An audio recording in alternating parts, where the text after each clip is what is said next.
Madame, monsieur, bonjour. Je suis Christian Foucault. Je suis écrivain, je suis penseur et je suis promoteur de ce courant de pensée que j'ai nommé la réflexion logique et continue. Et je me suis donné pour mission de revenir sur notre histoire, sur notre marche dans le temps, nous en tant que nation, nous en tant que peuple, nous en tant que race sur cette planète, afin que nous puissions émettre comme de meilleurs points de vue civilisationnels et même existentiels.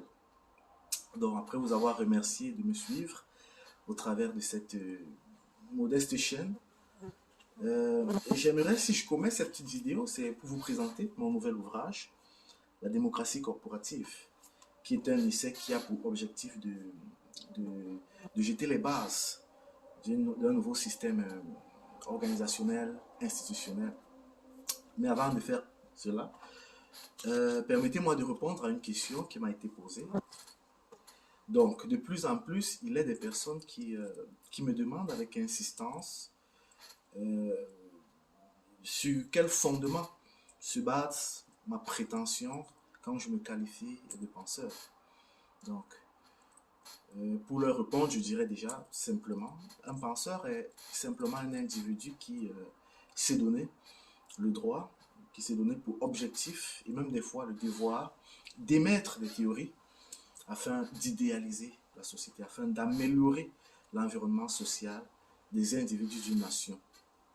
Donc, au travers de cet ouvrage, mon premier ouvrage, Histoire d'une escroquerie planétaire, dans lequel je présente la marche de notre humanité dans le temps, dans l'espace, je reviens, j'émets au moins autant de théories qu'il y a de plans à partir duquel on peut appréhender la marche de notre humanité.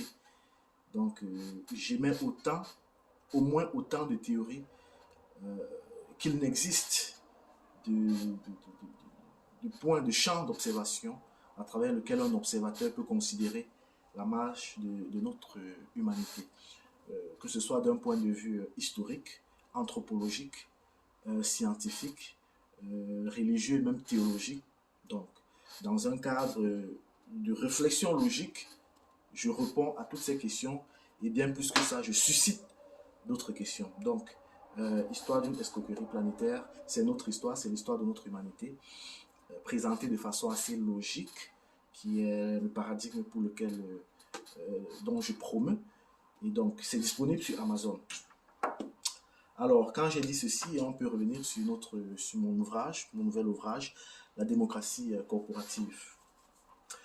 Donc, comme je disais, j'ai commis cet ouvrage avec pour but principal que d'émettre un point de vue nouveau. Et il est question pour moi de proposer une institution nouvelle, enfin, une organisation nouvelle pour nos institutions. Et comme vous le savez, comme je vous l'ai souvent dit dans mes vidéos, il est grand temps que les peuples noirs émettent de la pensée dans ce qui fait leur société. Nous vivons dans un système qui à aucun niveau ne prend en compte la particularité de ce que nous sommes. Quel que soit le domaine que nous pouvons considérer dans nos sociétés, qu'il soit politique, qu'il soit économique, tout simplement social, à aucun moment donné, nous, en tant que nous sommes donnés pour devoir que de penser cette société-là. Nous vivons dans le champ de projection d'autres peuples qui ont pensé ces sociétés pour eux au regard de leurs propres particularités. Donc, il est grand temps, effectivement, que nous puissions commettre cet exercice auquel toutes les civilisations se sont soumises. Toutes les civilisations aujourd'hui, pour être civilisation, pour être considérées comme civilisation, se sont soumises à cet exercice. Il faut nécessairement qu'aujourd'hui, nous puissions émettre un point de vue civilisationnel qui prend en compte ce que nous sommes effectivement. Et pour pouvoir prendre en compte ce que nous sommes effectivement, nous devons déjà comprendre qui nous sommes. C'est quoi notre particularité?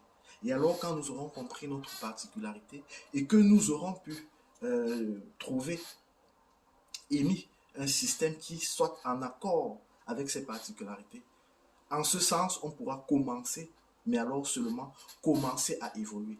Parce qu'il faut le dire, nous courons à toute vitesse dans un mur. Nous courons à toute vitesse dans un mur. Et ce n'est certes pas le fait de vouloir promouvoir l'entrepreneuriat, l'économie, ou je ne sais pas quoi qui va changer quelque chose. Non. Les fondamentaux. Nous devons retourner aux fondamentaux. Nous devons considérer la chose à son indentation véritablement majeure. Et c'est effectivement le devoir que je me suis donné que de commettre cet ouvrage qui se base dans son indentation majeure sur ce qui a fait de nous ce que nous sommes considérés comme des humains. Qu'est-ce qui a fait de nous? Qu'est-ce qui a fait en sorte que nous soyons considérés comme humains? Pourquoi est-ce que nous sommes considérés comme humains? Il y a bien un élément qui a fait en sorte que nous, aujourd'hui, nous puissions nous départir de l'animalité que nous étions. Donc, quand je dis ceci, j'aimerais que vous compreniez déjà que ce qui permet à un humain de se départir de la primitivité dans laquelle il a évolué pendant beaucoup de siècles, c'est la civilisation. Donc, il a été primordial pour nous déjà de nous poser la question à ce niveau d'indentation, la civilisation. Parce que c'est la civilisation qui fait de l'humain ce qu'il est. Sans civilisation, un humain est un animal. Et le chapitre premier de notre ouvrage tape effectivement sur cet aspect des choses. La trame dans laquelle le chapitre premier de notre ouvrage se base, c'est effectivement la civilisation. Et pour pouvoir donc donner un sens, pour pouvoir mieux vous expliquer cela, je me suis donné pour devoir, et même la prétention, que de véritablement expliquer l'artefact que vous appelez la palette de Narmer. Parce qu'il faut bien comprendre, pour ceux qui ne le savent pas ou pour ceux qui le savent peut-être, la palette de Narmer est cet artefact-là qui donne à notre histoire, à l'histoire de notre humanité, le référentiel premier. C'est la base, c'est le temps zéro de l'évolution de notre humanité. Donc il était primordial pour nous déjà de comprendre effectivement ce que signifiait cette palette de Narmer. Donc permettez-moi peut-être comme ça de vous présenter ce que c'est que la palette de Narmer, pour ceux qui ne le savent pas. Tel est l'artefact de la palette de Narmer. Donc, nous nous sommes donnés donc, de la transcrire, qui est en soi une théorie vraie. Et quand je dis vrai, ce n'est point subjectif, parce que, à mon sens, un fait est vrai, un fait peut être qualifié de vrai dès lors qu'il permet d'expliquer le passé dans un contexte passé. Il permet d'appréhender le présent dans un contexte présent et permet de se projeter dans le futur, de modéliser le futur avec des objectifs du futur et en relation avec le présent et le passé. Donc, en cela, je peux dire oui, j'ai pu traduire, contrairement aux autres traductions, cet artefact de Narmer. Et donc, alors, tel a été le premier chapitre, mais dans cette traduction, nous nous sommes bien rendus compte que, contrairement à ce qui est dit,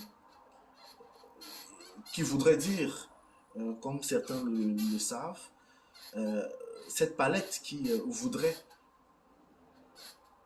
dans leur explication, dans l'explication officielle de la chose, qui voudrait que ce soit l'unification de la Haute et de la Basse Égypte. Non, en réalité, il ne s'agit pas de ça. Il s'agit effectivement de l'opérationnalisation d'un processus civilisationnel et dans lequel nous, les peuples noirs, nous sommes aussi bien les civilisateurs que les civilisés.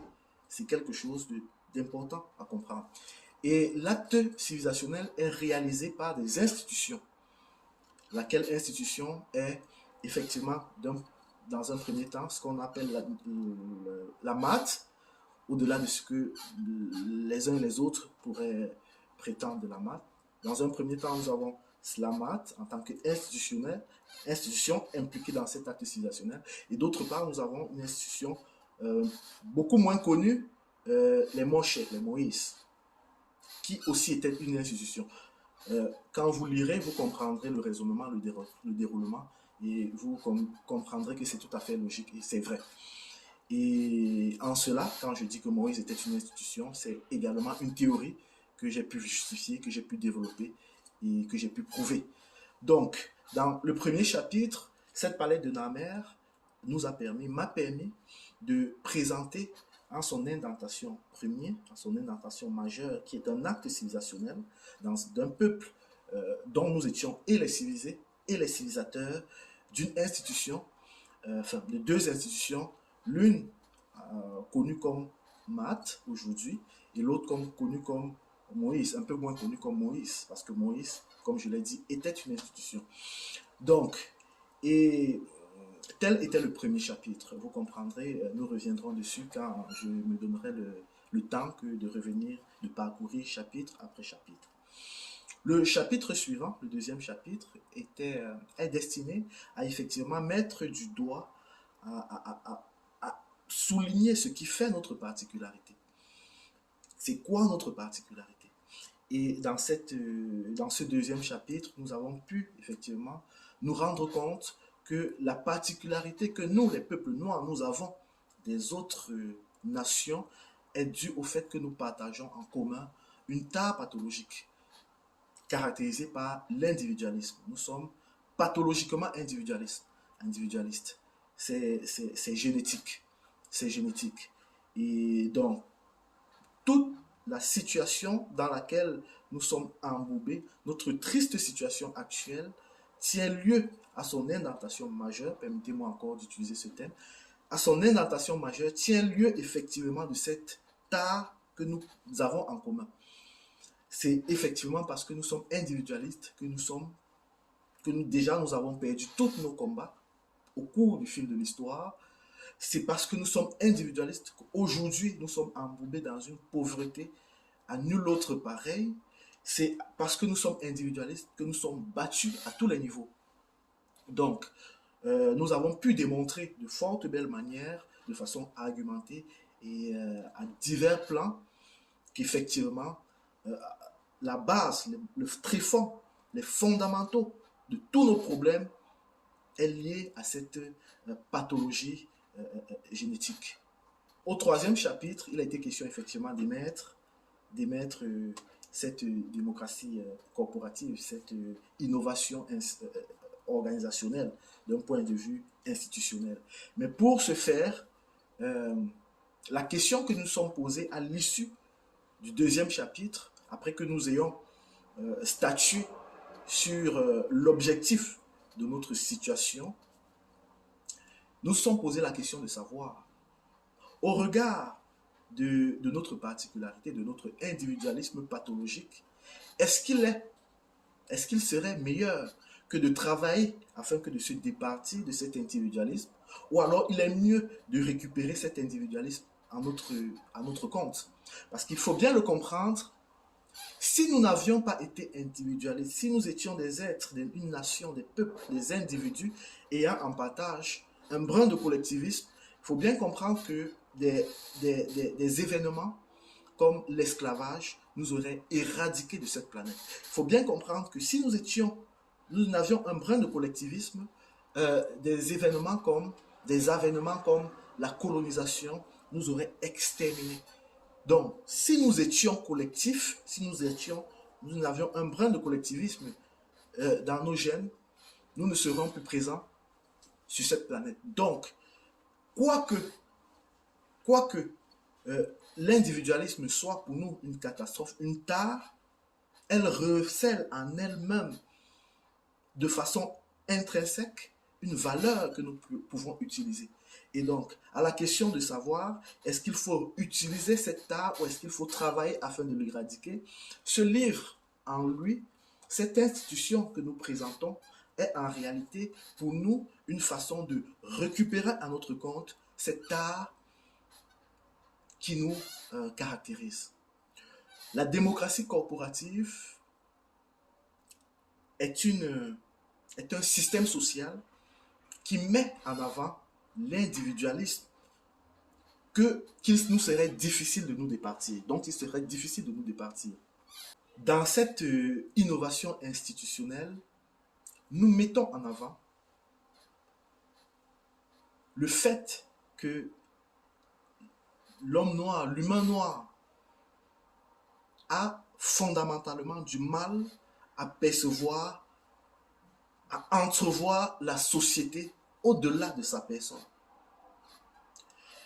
Dans un contexte de démocratie dite républicaine, c'est impossible de se promouvoir avec cette considération des choses.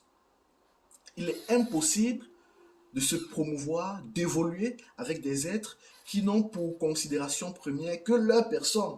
C'est impossible. Il est impossible pour l'Africain, pour l'homme noir, de construire une société avec un système qui lui demande de se projeter, lui, individuellement, en tant que nation. C'est impossible. L'homme noir a ceci en commun qu'il ne peut se projeter qu'au travers de lui. Il ne peut appréhender la société qu'à travers lui, de façon individuelle.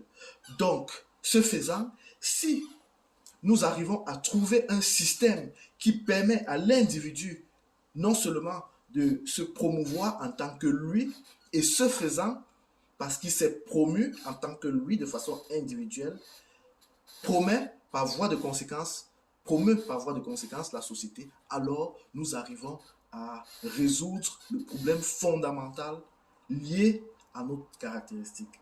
Et en réalité, c'est la réponse idoine qu'apporte cet ouvrage aux nations africaines qui veulent se construire. Et comme je vous l'ai dit, il est primordial aujourd'hui que nous puissions émettre de la pensée. Parce que la tare principale des peuples noirs, c'est que nous ne sommes pas rentrés dans l'histoire. Nous ne sommes pas rentrés dans l'histoire. Et en cela, je donne pleinement raison au président Nicolas Sarkozy. Nous ne sommes pas rentrés dans l'histoire. Tant que nous vivons dans des sociétés pour lesquelles nous n'avons pas pensé, tant que nous vivons dans des sociétés qui ne prennent à aucun niveau nos particularités, c'est impossible que nous puissions nous promouvoir. Toutes les civilisations ont fait ce travail et il est temps que nous aussi, à notre niveau, nous le fassions. Donc,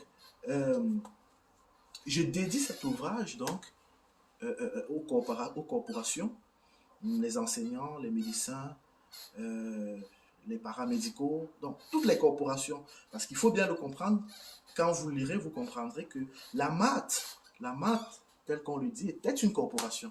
La maths était une corporation. Au-delà de ce que nous croyons comprendre de cette maths, d'un point de vue institutionnel, la maths était une corporation dans laquelle nous avions, était une institution corporative dans laquelle nous avions les savants de tous bords. C'était des érudits. Mais c'était une corporation. Donc, alors, je dédie cet ouvrage donc à la jeunesse africaine, à la jeunesse camerounaise, aux étudiants en droit. Appropriez-vous de cet ouvrage. Considérez peut-être pas l'écrivain, l'auteur, mais considérez l'écrit. Euh, je dédie cet ouvrage à tous les élévateurs de conscience. Venez, appropriez-vous de cet ouvrage, débattons. Je dédie cet ouvrage à toute la diaspora qui, comme ça, essaye d'élever, essaye d'y mettre quelque chose de nouveau, essaye de promouvoir à divers niveaux, tant bien que mal. Donc, euh, je suis ouvert, je suis disposé à être invité sur vos chaînes de live. Je me propose de m'inviter sur vos chaînes de live. Je me propose de débattre. Et si vous êtes ouvert à cela, je pourrais vous faire parvenir ces ouvrages, un exemplaire, deux exemplaires ou plus, pour que nous puissions échanger en gentle. Donc, et pour finir, je dirais que je n'écris certes pas pour l'Occident, j'écris pour les peuples noirs, pour les nations noires. Donc, je ne m'attends pas à être adobé par l'Occident ou par l'Asie. L'Occident s'est octroyé une vérité qui scie avec son développement. Je n'ai rien à ajouter à la civilisation occidentale. La vérité qui s'est octroyée se matérialise par son niveau de développement. Je n'ai rien à ajouter, à apporter comme vérité à la civilisation asiatique ou russe. Le développement que nous pouvons observer si est en accord avec la vérité qu'elle s'est octroyée.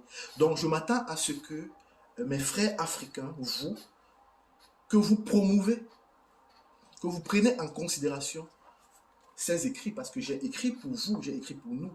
Donc, si je suis un piètre écrivain, je m'attends à ce que vous me fassiez comprendre que je suis un piètre écrivain. Si par contre, j'apporte quelque chose de nouveau à notre société, je m'attends à ce que ce soit vous qui me le dites. Je ne suis pas de ces savants, je ne suis pas de ces écrivains, je ne suis pas de ces penseurs qui sont devenus penseurs au travers de la société occidentale. Non, je ne contredis pas la société occidentale. Absolument pas. Mon combat n'est pas contre la société occidentale. Mon combat est pour la société africaine. J'écris comme s'il n'existait pas de société occidentale. J'écris comme s'il n'existait pas de société asiatique. J'écris comme s'il n'existait pas de société russe. Et je voudrais qu'on perçoive mes écrits comme s'il n'existe absolument pas, qu'il n'existe aucune autre société que les nations noires.